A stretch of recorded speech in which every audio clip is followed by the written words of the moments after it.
Good morning, everyone, and welcome to this Delta EE webinar, Managing the Future Network Impact of the Electrification of Heat. Today, Delta will be sharing highlights from a recently completed Network Innovation Alliance funded study that we carried out for Electricity Northwest, a UK distribution network operator. This project focused on developing new granular load profiles for heat pumps in typical houses in the northwest of England, and to analyse the impact that uptake of these heat pumps would have on the distribution network to 2050. So today we'll be sharing some of the highlights of this project. That's gone 10:15, so we'll start the webinar just now. Can I please ask that everyone keeps their lines muted, so just to minimise background noise.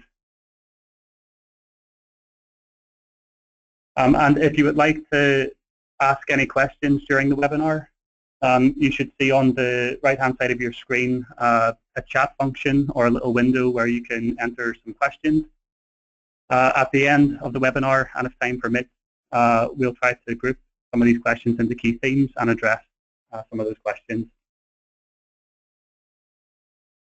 I'm delighted today to be joined by Rita Shaw from Electricity Northwest, who managed the project on the Electricity Northwest side. Rita, are you there?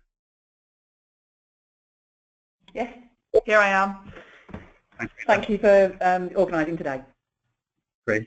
And I'll also be joined by John Slow, a director at Delta EE, and Dave Openshaw, an associate who helped us with this project and the review process.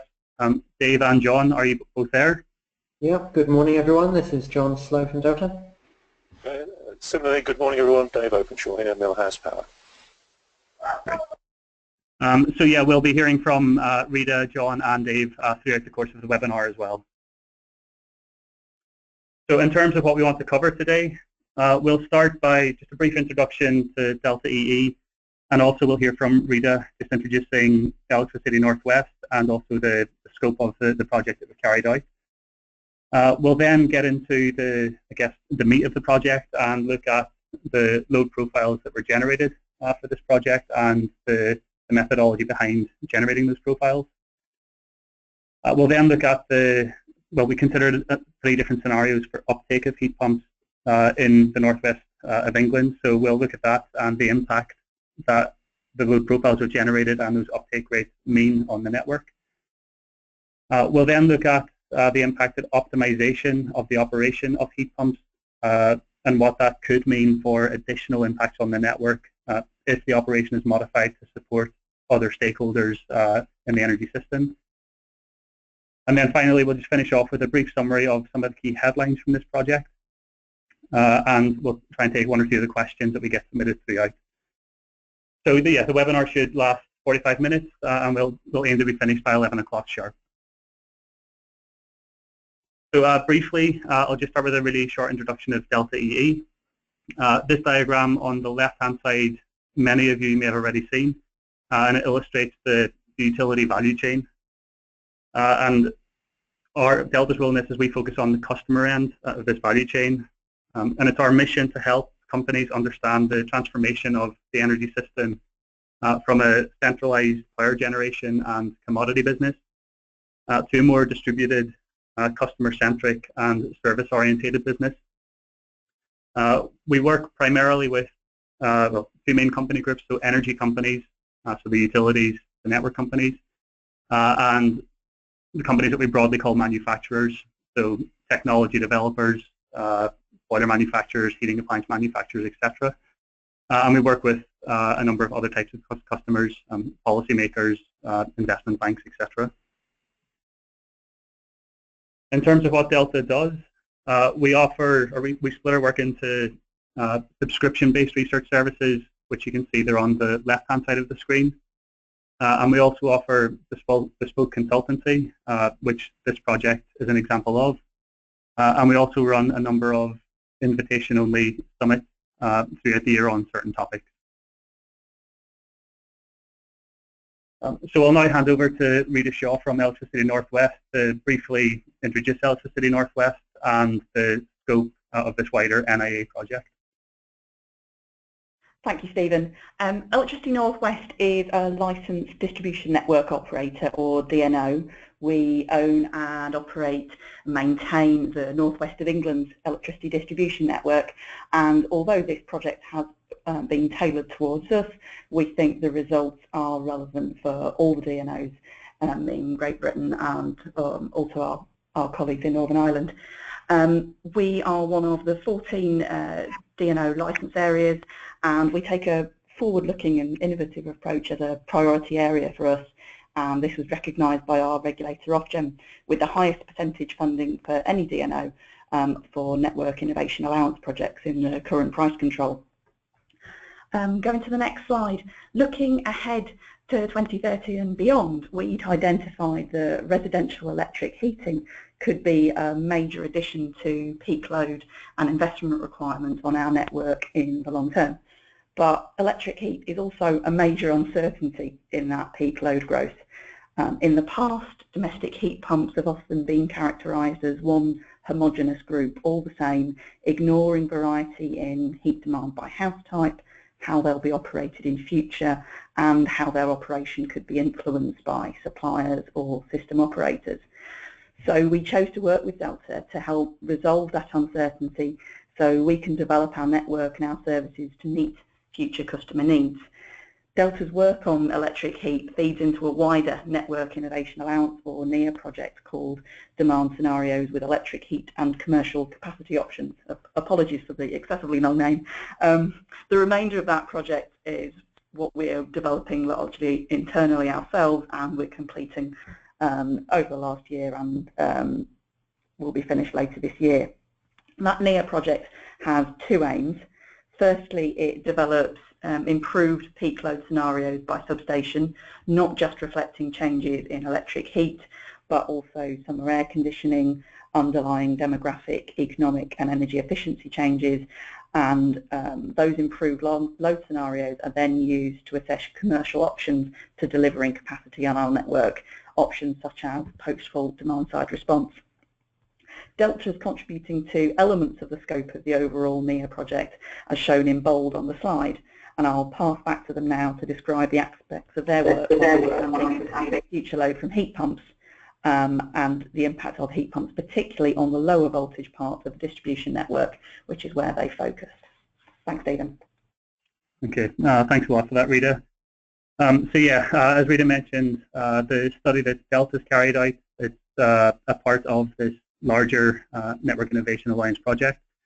And yeah, the parts that we really focused on were around developing new granular load profiles for different types of heat pumps in different types of dwellings in the UK, which was a gap. And then we also, looking at different uptake rates for those heat pumps, we then assessed the impact that uptake would have on the LV part of the network in the Northwest region. So now we'll just move on to sharing some of that methodology and some of the key results from the study, and we'll start by looking at the heat pump load profiles and what we've done for that part of the research. So an important part of this, or an important part that we wanted to do, was to look at research that had already been carried out and try to access trial results for measured or monitored heat pump load profiles that had already taken place in the UK. Some of the key results that were already available were from the Low Carbon London trial, which was carried out by UK Power Network, and the Customer-Led Network Revolution trial, which was led by Northern Power Grid. Both of these trials involved installing and actually measuring real heat pumps in real houses, and both were during winter of 2014. You can see on the chart at the bottom, this illustrates the average load profile that was coming out of those results, and a bit of a variation between the two different results, in part due to the different number of heat pumps that were trialed, differences in the size of the heat pumps considered. We're looking at two different regions in the UK, so again, different types of houses, different climates being considered. Also on this chart, we have the load profiles that are built into the EA Technologies transform model. And this was a model that we used to run our load profiles through when assessing the impact that this would have on Electricity Northwest network. So yeah, this illustrates some of the results out there. Across these sources, variations in what we're looking at. So again, kind of making the point that there's not one standard load profile out there for heat pumps, and that they'll vary quite a lot depending on which type of heat pumps we look at, which house types we're considering, which parts of the country look at, which will be influenced by the temperature, etc. So a lot of variation in these heat pump load profiles. So in terms of what we did for this study, we considered a number of different types of heat pumps. So we considered lower temperature air source heat pumps. These typically operate at lower flow temperatures, so up to 55 degrees centigrade, which results in slightly higher performance compared to their higher temperature counterparts. And these type of heat pumps typically be installed in well-insulated buildings or new build dwellings. We also looked at higher temperature air source heat pumps. So these generate higher flow temperatures, typically to feed older, higher temperature heat distribution systems. And they're more targeted at larger thermal demand dwellings or slightly less well-insulated dwellings. They suffer slight performance compromise getting to those higher flow temperatures, but it enables them to be installed in different parts of the housing stock. We also considered hybrid air source heat pumps. So this is the combination of an air source heat pump along with a standard condensing gas boiler. These are typically installed in a much wider range of houses, but can also be installed in older, poorly insulated houses where you commonly wouldn't install a pure electric air source heat pump.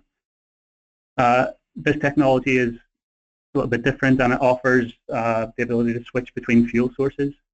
So on particularly colder days when heat pump performance may be low, the gas boiler may kick in.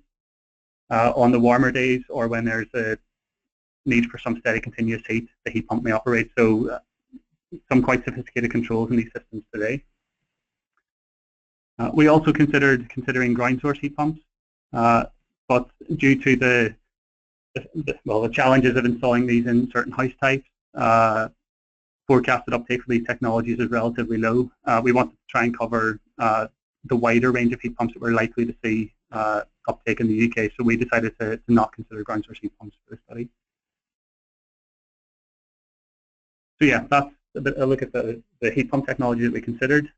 We also wanted to capture a range of different house types in this analysis. This chart illustrates the breakdown of the housing stock in the northwest of England by house type. And you can see here that it's largely dominated by detached, semi-detached or end terrace properties and mid-terrace dwellings. So that group of dwellings account for around 83% of dwellings in the northwest region. So we really focused on looking at heat pump operation in these particular house types to give us a really good representation of the northwest region.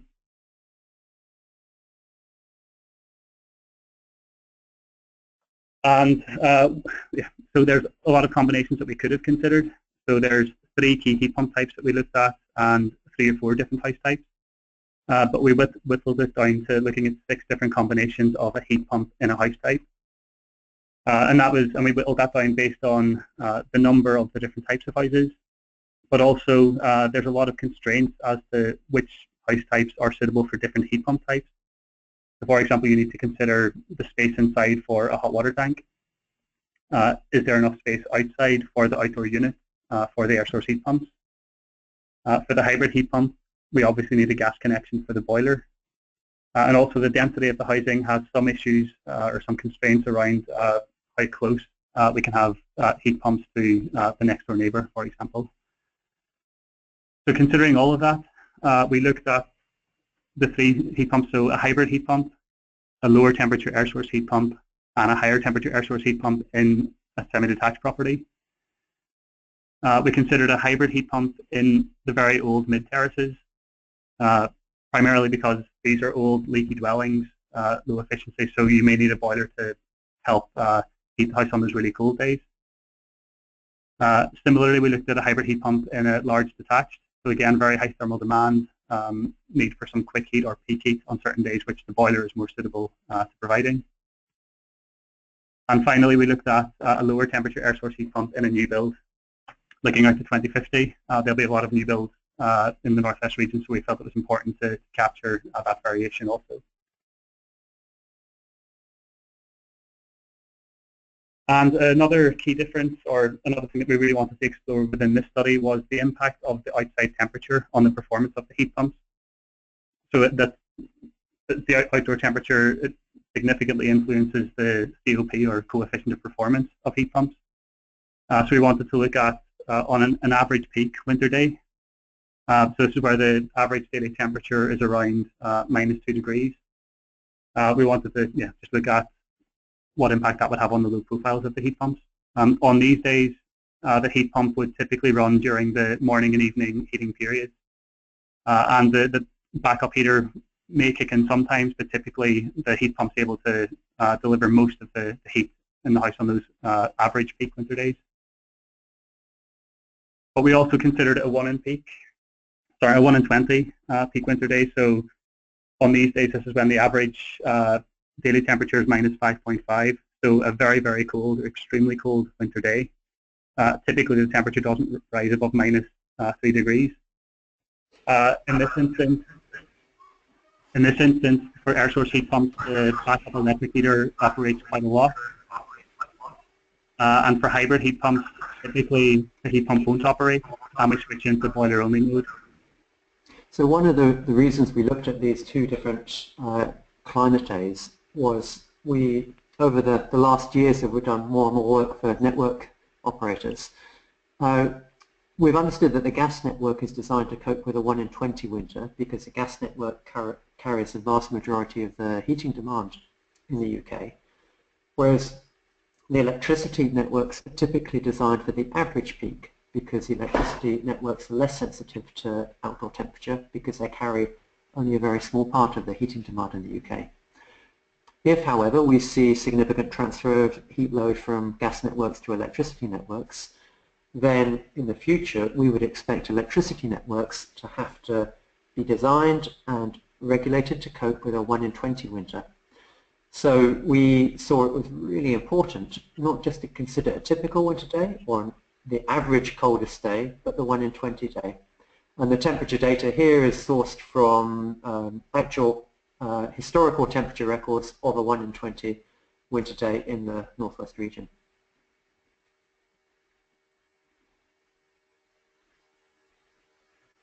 Okay, so that's just a... sorry, John, could you mute your phone? Yeah. So yeah, that just summarizes a bit of the background as to what we covered within the study. So we wanted to look at a number of different types of heat pumps. We wanted to consider these heat pumps being installed in different types of houses to give us a good coverage in the northwest region. And we really wanted to explore the impact of an average peak winter day versus a 1 in 20 peak winter day, just to see what difference and what impact that would make on the heat pump load profiles.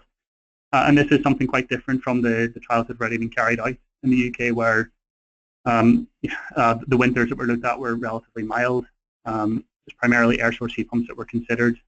So yeah, we wanted to look at much more different heat pump types within this study. So in terms of developing the heat pump load profiles, we decided to take a modeling approach rather than a monitoring or measuring approach as in the other trials. To do this, we started by reviewing existing studies just to make sure we were building on a lot of existing knowledge. We didn't want to repeat or go over any of the same work carried out. We then had a phase of in-depth research and discussions with heat pump manufacturers and installers to really understand the typical performance of the different types of heat pumps and how they actually performed in real life in houses installed by different people. That gave us a lot of input data in terms of the performance at different outside temperatures, how the different heat pump systems are controlled, how they operate in different house types. So this gave us a lot of assumptions and inputs, which we then used in a building physics model, which helped us to really simulate on a 5-minutely granular basis how the heat pumps would operate. This building physics model also allowed us to use different outside temperatures, so we could consider the average peak and the 1 in 20 peak days. And we could also set up different house types, so we could specify the size of the dwelling, how many rooms it had, the age of the walls, type of insulation, etc. So it really allowed us to, in a granular way, model how these heat pumps will perform in different house types. When we generated those outputs, we shared and tested those with our heat pump industry network to get a bit of challenge, feedback, and commentary on what these profiles were generating. That gave us a good bit of feedback in terms of where the similarities were from what the manufacturers and the industry experts were seeing, and the differences in what we were generating. So based on that feedback, we then modified the building physics model and the simulation to modify and improve those load profiles. And then we did a final bit of sharing and testing those profiles to get validation on the outputs from the study. So at the end of this, we had what we felt was robust and validated half-hourly load profiles for a number of different types of heat pumps in different house types in the Northwest region. I just wanted, this slide's quite complicated, I'll try and go through it fairly quickly, which just illustrates the building physics model itself. So for the building physics modeling, we started by effectively building a house within the simulator. So we're able to set the size of the rooms, the size of the house, the number of bedrooms, the occupancy pattern of the people within the houses. By setting wall types and the age of the walls, that influenced the thermal mass of the building fabric, which influences how quickly the building heats up or cools down. We could also set the insulation and air tightness rates of the house, which would affect overall the heat loss of the building. Within the model, we're able to set different outside temperatures, so we could simulate the average winter peak and the 1 in 20 winter peak, but also factor in things like solar gain, solar radiation. So it really looked at, so at this stage we had a house and we had a fairly granular heat demand profile based on heat losses and any outside temperatures or solar radiation gains. We could then input the heating system within this building. So typically that could be a gas boiler, for example, but with the assumptions and inputs and our understanding already of heat pump technology, we were able to build in this heating system. So looking at how the air source heat pump or the hybrid would feed the space heating system or the domestic hot water tank. We could input the efficiencies or COP at different temperatures and different flow temperatures. So this then, the building physics model would run the simulation to see what heat pump load was needed to meet the half-hourly heat load of the dwelling. Yeah, lots of inputs that we could change on the heating system itself and how it was controlled. And then the last input was the space heating schedule and the hot water schedule for the dwelling. So within our modeling during the week, we assumed that there was a morning and an evening heating period. In the morning it was between 7 a.m. and 9 a.m. and in the evenings it was between 4 p.m. and 11 p.m. And we had setback temperatures for the periods outside those heating periods. So yeah, a lot of inputs into the building physics model, which then gave us the granular heat pump load profiles. Yeah, I'll fairly quickly go through the next few slides, which just shows some of the results. On the top here, we have on the x-axis, that's half-hourly periods across 2 days. And on the y-axis, we have the electrical input to the heat pump. And the line on this chart illustrates the outside air temperature. So this is for an average winter day, where temperatures are typically around 0 or just above 0.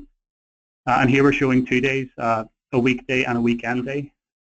So yeah, you can see that for this high temperature air source heat pump, peak load tends to be around 2.5 kilowatts. On the weekend, you can see that in the middle of the day, they're still the heat pump's still operating. On that day, there'll be more heat demand needed in the middle of the day when the house is more occupied. And that sort of illustrates a typical M-shape profile that we've seen from other studies. Then looking at the 1 in 20 winter. On this chart, similar to above, we're looking at 2 days with the time along the x-axis and the electrical input to the heat pump on the y-axis.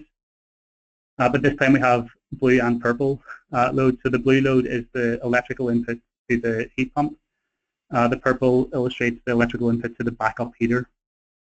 So on the 1 in 20 or much colder days, there's a lot more electricity demand. It more than doubles to up to 5.5 kilowatts. And you can see that the electrical backup heater, or the purple bits on this chart, that adds around 3 kilowatts of load on those very cold days. So quite a significant additional load.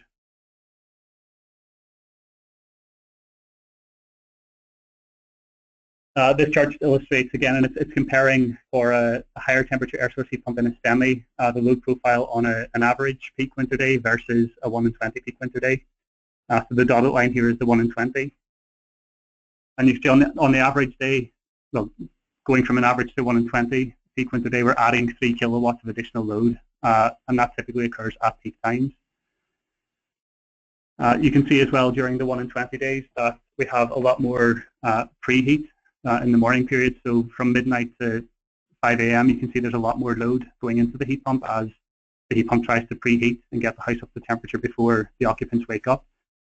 And also in the middle of the day, because of the colder outside temperature, the temperature inside the house drops enough that the heat pump needs to start up again to try and top up and keep the house at a comfortable temperature. So a larger peak and more operation during the day on those 1 in 20 days.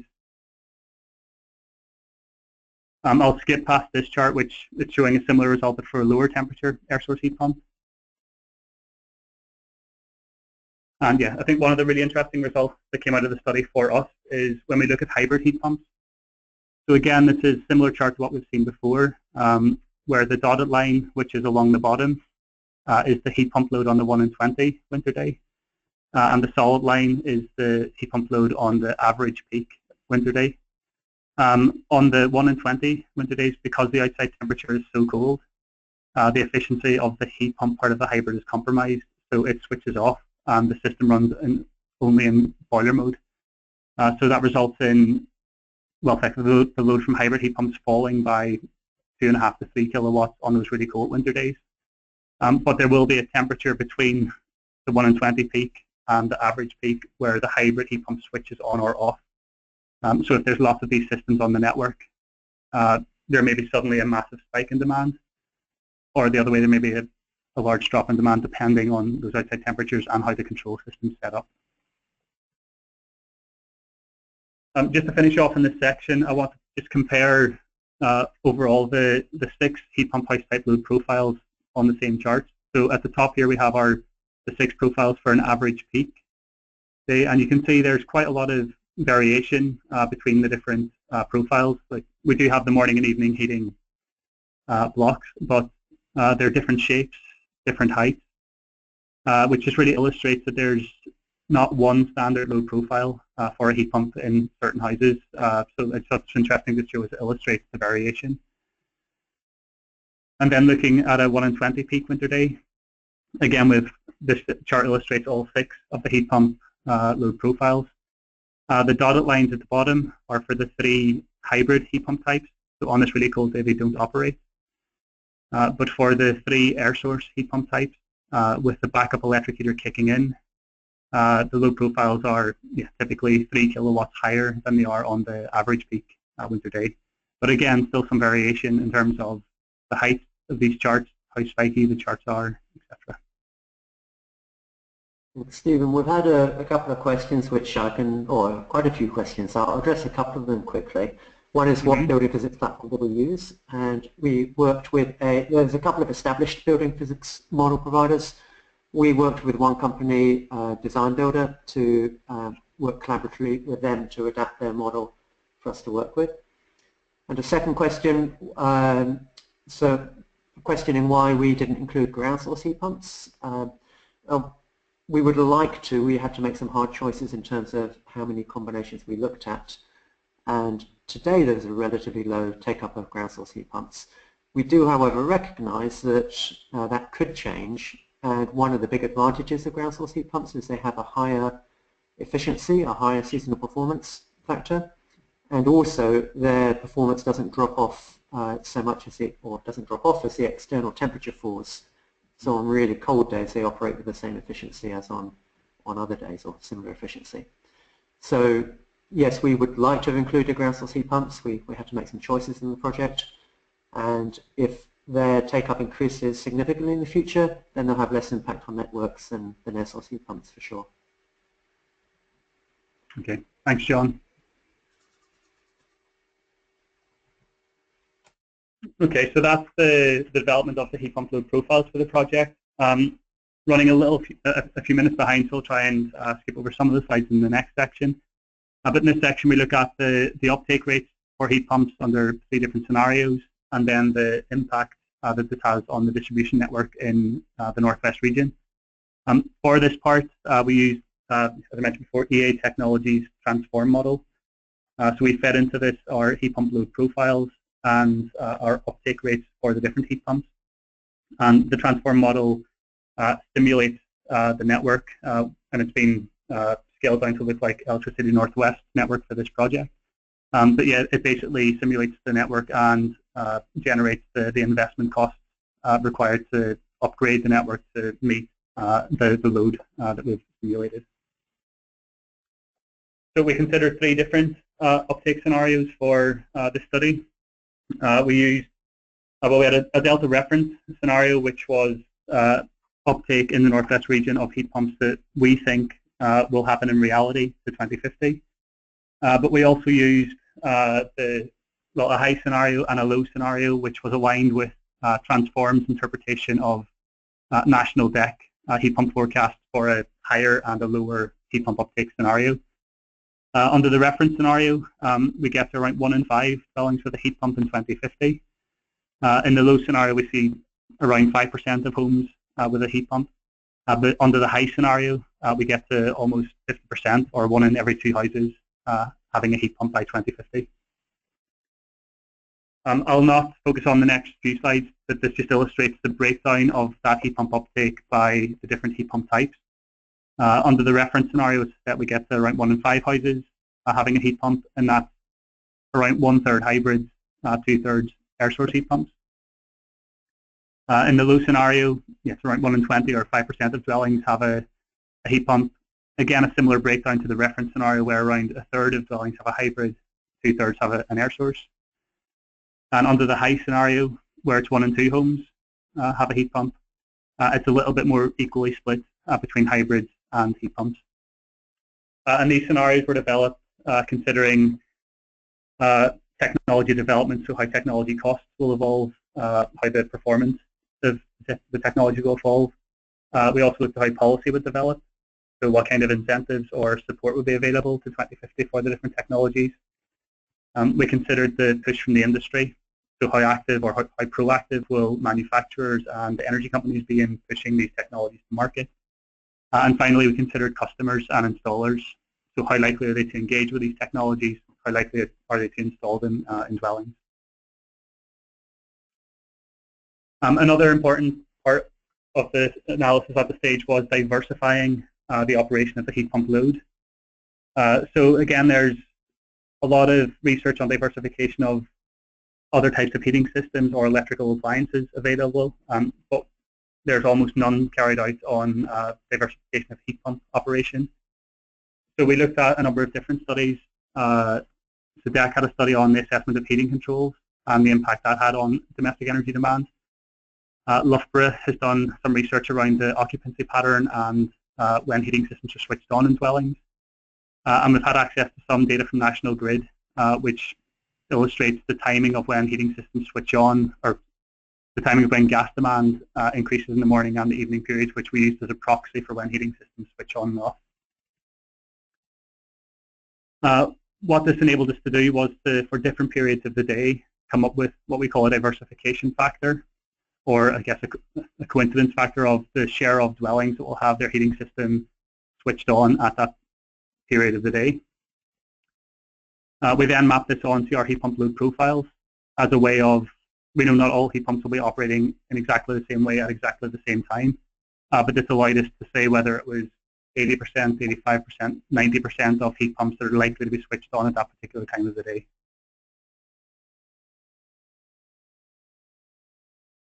So in terms of getting from our undiversified to a diversified profile, a quick flowchart here is, so we start with our undiversified profile. Using the National Grid data, that gave us an indication as to whether it was a 1 hour, 2 hour, or 3 hour period in the mornings over which heating systems will be switched on and start up. So we used typically a 3 hour time period from that data, and we staggered the startup time of our heat pumps by 30-minute periods during that window.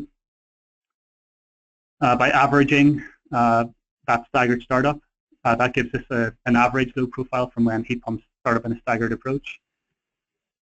And then finally, we applied the diversification factors that we gathered from the DEC study and the Loughborough research, which I showed on the previous slide, to effectively scale down or mimic the proportion of heating systems that will be switched on during that point of the day. So that allowed us to come from an undiversified profile on the top left to the diversified profile in the bottom left for each of our profiles.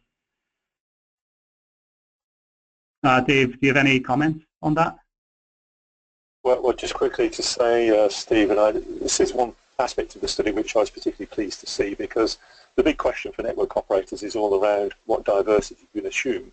We base network designs on after diversity maximum demand. So the two big questions are how diversified will electric vehicle charging be, and particularly how diversified will heat pumps be. And there is a school of thought, as you said earlier, that there wouldn't be any diversity in the demand on heat pumps. And it's interesting to see that there is, although of course the more local you get down to the local network, local substation, local LV feeder, the less diversity you will see, and of course you may get the same house types across that feeder. So, but it's really useful to be able to understand how we can factor in the diversity for various house types, even at that granular level. Thanks, Dave. And yeah, that's an important point, is that for the study we considered diversification at the national and also at the LV feeder or DNO level, just to take into the slight differences when we were doing the results. So yeah, just to illustrate for one particular heat pump house type. So here we're looking at a low temperature air source heat pump in a semi-detached, and this is on an average peak winter day. The dotted line illustrates the undiversified profile, and the solid line illustrates the diversified profile. And typically the diversification process reduces the peak load by 5 to 10%, but we generally see a smoothing out of the curve, so it's generally less spiky, and we might have a bit of load earlier on or later compared to the undiversified profile around those morning and evening heating periods. So what does this mean for the network? Here on the left-hand side, this illustrates the typical load profile for an average peak and a 1 in 20 winter peak day diversified. At the household level, heat pumps will typically add between 2.5 and 5.5 kilowatts of new load at peak times. And based on the uptake rates across the three scenarios, this can result in, under the low scenario on an average peak winter day, an additional 1/4 gigawatt of load at peak times. Under the high scenario, for a 1 in 20 winter peak, which is maybe what the electricity network needs to start planning for, we can see up to 3.5 gigawatts of additional load at peak times. So that's a huge additional load. Rita, do you want to make a comment on that? Yeah, if you want to sort of kind of put that in context for the scale of our network, our peak load at the moment would be of the order of 4.5 gigawatts. So if we were to think about a high scenario and those extremely cold 1 in 20 year temperature situation of 3.5 gigawatts, that's very significant. But I think one of the key messages that we take from this project is that we don't just think about this in aggregate for as an effect on our that's evenly over our network as a whole.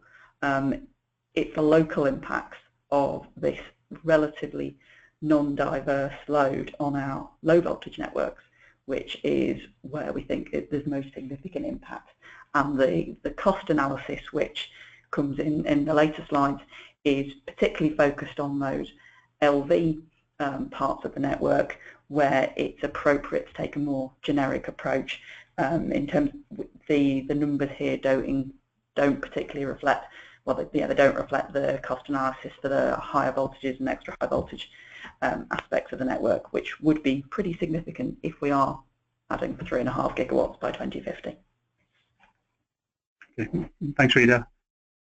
We've got quite a lot of questions, so just to say we won't have time to answer most of them in the webinar. We'll come back to you individually on your questions. We've had a few questions about whether, well, some heat pumps are not installed with immersion heaters or direct electric heating today, which we're aware of, and a big question is how you size the heat pump. If you size the heat pump to cope with the 1 in 20 winter and you have no direct electric backup, then of course you'll reduce the peak demand. So there are lots of variables here. We made some assumptions for the purpose of this study, and we're aware that there's no single answer. There are lots of variables in terms of the type of heat pump, ground source, air source, whether there's direct electric heating in there, how heat pumps are sized, how they're operated, the controls, and so on. But thanks very much for your questions, and please keep them coming. Thanks, John.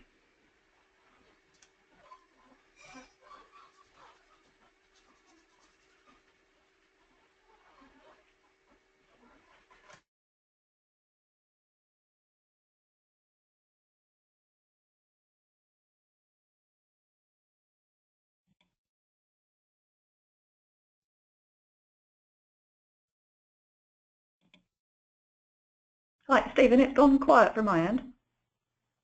Oh, sorry. Thank you, Rita. I was on mute. Okay. Yeah, just moving on from the load that's added. This slide now illustrates the cost associated with this additional load in order to maintain and upgrade the network.